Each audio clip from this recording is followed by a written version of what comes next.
ల్యాండ్కు సంబంధించి 3 ఎకరాల భూమి ఇది మమ్మల్ని ఎవరు డిమాండ్ చేయలేదు అధ్యక్ష. నేను చాలా స్పష్టంగా సభలో కూడా చెప్పినాను, మళ్ళీ కూడా చెప్తున్నాను. The policy of the government is very clear. We are abundantly clear in our mind. మాకేం కన్ఫ్యూజన్ లేదు, కన్ఫ్యూజన్ మీకుంది. మీరు చెప్పినా కూడా మీరు దాన్ని చరిత్ర చేస్తూ ఉన్నారు. అధ్యక్ష, దళితులకు కావచ్చు, గిరిజనులకు కావచ్చు, బీసీలకు కావచ్చు, కొంతమేర మైనార్టీలకు కావచ్చు, ప్రభుత్వ భూములను వాళ్ళకి అసైన్ చేసి ఇవ్వడం అనే ఒక ప్రక్రియ మన దగ్గర జరిగింది. కాంగ్రెస్ గవర్నమెంట్ ఉన్నప్పుడు జరిగింది, టీడీపీ గవర్నమెంట్ ఉన్నప్పుడు జరిగింది, ఇప్పుడు కూడా జరుగుతూ ఉంది. నేను చాలా స్పష్టంగా చెప్పిన అధ్యక్ష, ఆదేశాల గురించి టోటల్ వస్తూ ఉంది. బహుశా నెక్స్ట్ హౌస్లో I will place it before the members also, honourable members. ఆ ఇచ్చినటువంటి ఉద్దేశం ఏంది అధ్యక్ష? భూమి ఎందుకు ఇస్తాం అసలు? గవర్నమెంట్ భూమిని ఎందుకు ఇవ్వాలా? ఆ పేద కుటుంబానికి అదొక ఎకనామిక్ యూనిట్ కావాలి. That is the purpose of assigning a piece of land to a poor family. ఇచ్చిన పద్ధతి 100% అశాస్త్రీయంగా, అన్సైంటిఫిక్గా ఉంది. ఇచ్చుకుంటూనే పోయినారు తప్ప ఒక్కనాడు కూడా తిరిగి స్టేటస్ ఆఫ్ అసైన్ ల్యాండ్స్ కానీ అవి వాళ్ళ దగ్గర ఉన్నాయా లేదా వేరే వాళ్ళ అన్యాక్రాంతమైనయా, ఉంటే వ్యవసాయం జరుగుతుందా జరుగుతలేదా, ఇచ్చిన పర్పస్ నెరవేరిందని ఏ ప్రభుత్వం కూడా చూడలేదు అధ్యక్ష, ఎవరు చూడలేదు. ఈ మధ్య దళిత శాసనసభ్యులు, గిరిజన శాసనసభ్యులతో సమావేశమైనప్పుడు కూడా ఈ విషయాన్ని వారితో షేర్ చేసుకోవడం జరిగింది. స్టేటస్ తెప్పించి దాన్ని ఏం చేయాలని ఆలోచిద్దామని చెప్పి ఒక నిర్ణయానికి వచ్చినాం.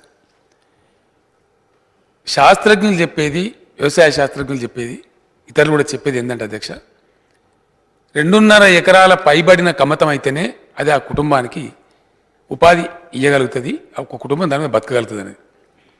3 ఎకరాలు ఉన్నట్టయితే ఏంటంటే కొంత కళ్ళానికో, కొంత కాలువకో, ఒడ్డుకో, గెట్టుకోపోతే 2.5 ఎకరాలలో నికరంగా పంట పండితే ఒక కుటుంబాన్ని ఆదుకోగలుగుతుంది అనేటువంటిది చెప్తున్నటువంటి మాట. చిన్నారెడ్డి గారు తెలుసు బాగా, వారు అగ్రికల్చర్ దాంట్లోనే పిహెచ్డీ కూడా చేసినారు. మినిమం కమతం 2.5 ఎకర్స్ ఉంటే లాభసాటికి ఉంటుంది అనేది వ్యవసాయ శాస్త్రజ్ఞులు తేల్చిన లెక్క అధ్యక్ష, నా లెక్క కాదు. దాంతో మేము పెట్టుకున్న స్కీమ్ ఏంటంటే, సపోజ్ రకరకాల సిచ్యువేషన్స్ ఉన్నాయి. నేను కూడా ప్రాక్టికల్గా 40 ఏళ్ళ నుంచి పబ్లిక్ లైఫ్లో ఉన్నా కాబట్టి, గ్రామాలను తిరిగినాం కాబట్టి, దళితులతో రియాక్ట్ అయ్యి మాట్లాడినాం కాబట్టి, అవుట్ ఆఫ్ దట్ ఎక్స్పీరియన్స్ మొత్తమే లేని వాళ్ళకేమో 3 ఎకరాలు కొనిస్తాం అధ్యక్ష. ఎకరంన్నర ఉన్న వాళ్ళకి ఇంకొక ఎకరంన్నర కలుపుతాం. 2 ఎకరాల నాయనకు ఇంకొక ఎకరం కొనిస్తాం. ఇది ఒక పూటకో, ఒక రోజుకో, ఒక క్వార్టర్కో అయిపోయేది కాదు. నిరంతరంగా ఈ ప్రభుత్వం ఈ ప్రక్రియను కొనసాగిస్తూనే ఉంటుంది. It's a dialogue. అమెరికాలో ఉన్నారు, సిద్దిపేట ఇరిగేషన్ మినిస్టర్ కాన్స్టిట్యున్సీ అధ్యక్ష, చిన్నకోడూరు అనే గ్రామం ఉంది, ఒక కుటుంబం ఉంది. వాళ్ళు మొత్తం అమెరికాలో ఉన్నారు. ఒక బ్రదర్ తప్ప 6 బ్రదర్స్ అమెరికాలో ఉన్నారు. అందరికి భూమి ఉన్నది.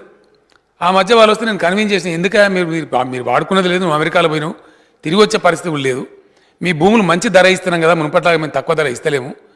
7 lakhs పెట్టి కొనిచ్చిన అధ్యక్ష ఖమ్మంలో, హయ్యెస్ట్ రేటు. ఎందుకంటే తృప్తి ఏంటంటే ఇచ్చిన వెంటనే వాళ్ళకి ఉపయోగంలోకి వస్తూ ఉంది. బోరు, నీటి వసతి ఉన్నటువంటి వాళ్ళు చాలా వరకు వచ్చినారు, వాళ్ళే తీసుకొని ఇచ్చినాం. నేనేమంటున్నాను అధ్యక్ష, దీన్ని మేము మొత్తం అన్ని దళిత కుటుంబాలకు కొనిస్తామని చెప్పలేదు అధ్యక్ష. ఎక్కడ కూడా వ్యవసాయ ఆధారిత పడి బతికేటువంటి దళితులో ఒక ఐఏఎస్ ఆఫీసర్ ఆయనకి ఇస్తామా అధ్యక్ష 3 ఎకరాలు?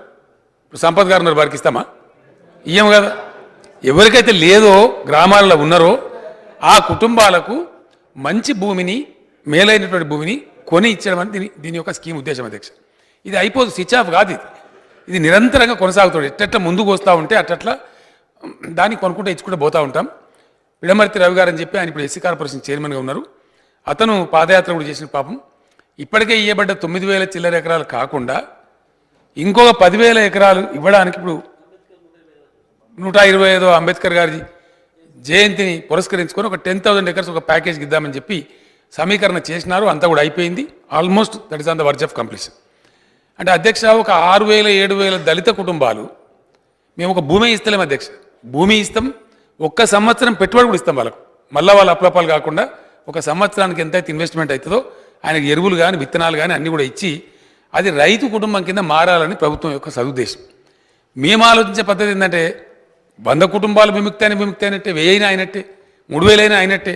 అసలు ఇయ్యని దానికంటే ఒక అడుగు ముందు పడితే సంతోషం. ఈ స్కీమ్ నిరంతరం కొనసాగించబడుతుంది. దీని మీద చరిత్ర అవసరం లేదు అధ్యక్ష. ఎన్నిసార్లు మేము చెప్పేది ఇదే ఉంటుంది. స్టాక్ రిప్లై ఈ స్కీమ్ యొక్క ఉద్దేశం అది. రెండోది అధ్యక్ష, వారే ఒక్క రూపాయి రిలీజ్ కాలేదన్నారు, మళ్ళీ వారే చెప్పినారు 2020 కోట్లు రిలీజ్ అయినాయని చెప్పి. నేను చాలా స్పష్టంగా లాస్ట్ సెషన్లో చెప్పడం జరిగింది అధ్యక్ష. ఫీజు రియంబర్స్మెంట్ విధానాన్ని తీసుకొచ్చింది వైఎస్ రాజశేఖర రెడ్డి గారి కాంగ్రెస్ ప్రభుత్వం. మీరు ఎట్లా తెచ్చినరో స్కీమును మేము గట్లనే కొనసాగిస్తున్నాం, ఏం పైసా మందం మార్చలే, దానిలో ఏం తేడలేదు. మీరు ఎట్లయితే అమలు చేసినరో అట్లనే మేము అమలు చేస్తున్నాం.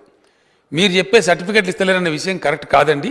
మేము మాట్లాడినాం మా మధ్య, కొంచెం మంది పిచ్చి వాళ్ళు వాళ్ళకి చెప్పినాము, మీ స్కూల్ను మీ కాలేజీని తీసేస్తాం రిజిస్టర్ కూడా చెప్పినాం, మీరు అక్కడ విద్యార్థులు సతాయించద్దని చెప్పినాం.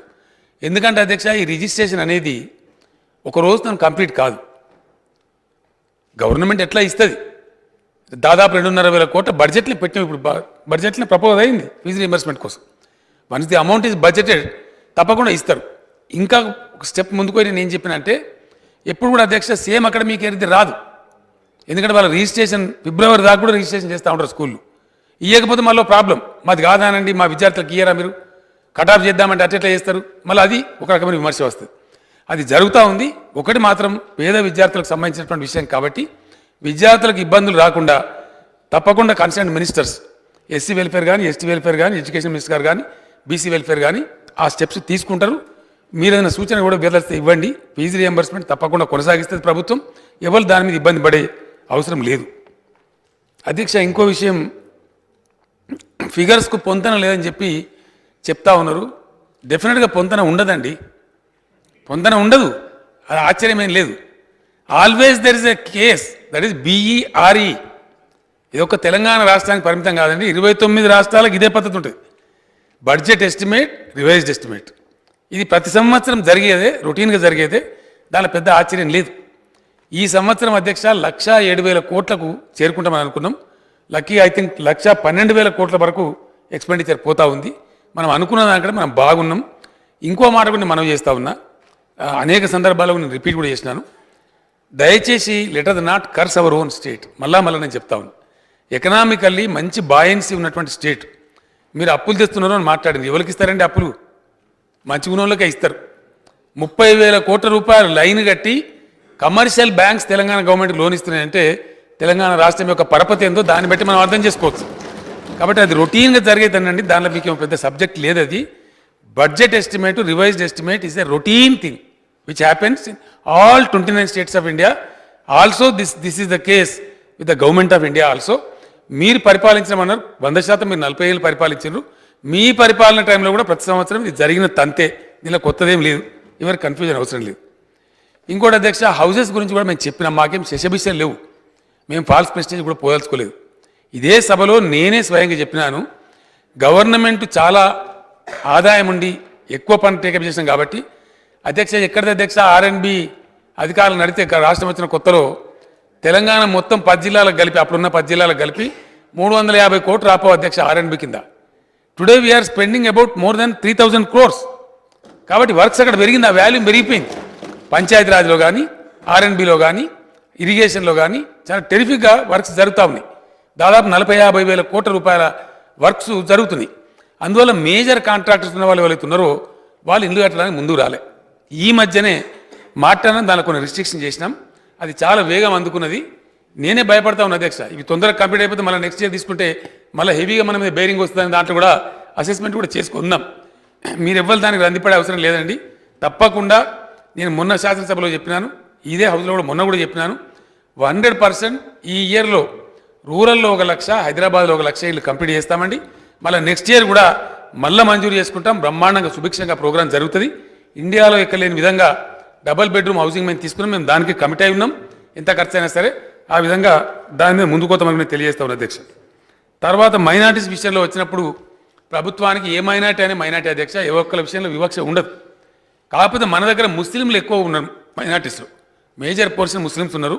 ఇప్పటి వరకు మనకు అందుబాటులో ఉన్న స్టాటిస్టిక్స్ ప్రకారం 13-13.5%, 14% వరకు ముస్లిమ్స్ ఉంటే 1.5% క్రిస్టియన్స్ ఉన్నట్టుగా మనం లెక్క తీసుకుంటూ ఉంటాం. కాకపోతే మనకు దళిత క్రిస్టియన్ సమస్య ఉంది కాబట్టి ఆ దళితులు క్రిస్టియన్లు ఉన్నప్పటికీ మేము క్రిస్టియన్ అని చెప్పుకోవడానికి భయపడే పరిస్థితి, మాకు వచ్చేదైనా పోతుందేమో, మాది మారుస్తారేమో భయంలో ఉన్నారు. దళిత క్రిస్టియన్ల విషయంలో కూడా మేము చాలా సిన్సియర్గా ఉన్నాం. ఎందుకంటే వాళ్ళు దళిత క్రిస్టియన్స్ కూడా న్యాయం జరగాలి పాపం. ఆ కులం మారిపోవద్దు, మతం మారినంత మాత్రం కులం మారాల్సిన అవసరం లేదు వాస్తవానికి. We sympathize the cause of Dalit Christians. మేము తప్పకుండా గవర్నమెంట్ ఆఫ్ ఇండియా కూడా దాని మీద రాస్తున్నాం, లెటర్ మాట్లాడుతున్నాం, ఆల్రెడీ రాయడం కూడా జరిగింది. అయితే మైనారిటీస్ అన్నప్పుడు ముస్లింల సంఖ్య చాలా పెద్దగా ఉంది కాబట్టి ముస్లిమ్స్ అనే కోణంలో వాళ్ళని సెంటర్ పాయింట్ చేసి చెప్పడం జరుగుతుంది. ఎక్కువ జనాభా ఉంది కాబట్టి అందరు కూడా ఒక లింగ్విస్టిక్ మైనారిటీస్ కూడా ఉన్నారు మనకు, ముస్లింలతో పాటు క్రైస్తవులు ఉన్నారు. అదేవిధంగా లింగ్విస్టిక్ మైనారిటీస్ ఉన్నారు, జైన్స్ కావచ్చు, బుద్ధిస్టులు కావచ్చు, చాలామంది ఉన్నారు. అందరి గురించి కూడా ప్రభుత్వం సమాన చర్యలు తీసుకుంటుందండి. క్రిస్మస్ పండుగ వస్తే వాళ్ళకు కూడా సమానం గౌరవిస్తున్నాం. వాళ్ళకు ఉన్నటువంటి పేదలకు కూడా లక్షలాది మంది కుటుంబాలకు, క్రిస్టియన్లకు వాళ్ళకు కూడా బట్టలు పంపిణీ చేస్తూ ఉన్నాం. అన్ని చర్చిలలో వాళ్ళకు కూడా విందులు ఏర్పాటు చేసినాం. అందరూ మంచిగా గౌరవించబడాలనే ఉద్దేశంతోనే అన్ని మతాలను కూడా తప్పకుండా సమాన భావంతో తీసుకుపోవాలని ప్రభుత్వం ఉంది. అదే పద్ధతిలో పోతున్నామండి. క్రిస్టియన్స్ను తక్కువ చూసేటువంటి మాట లేదు ఇక్కడ.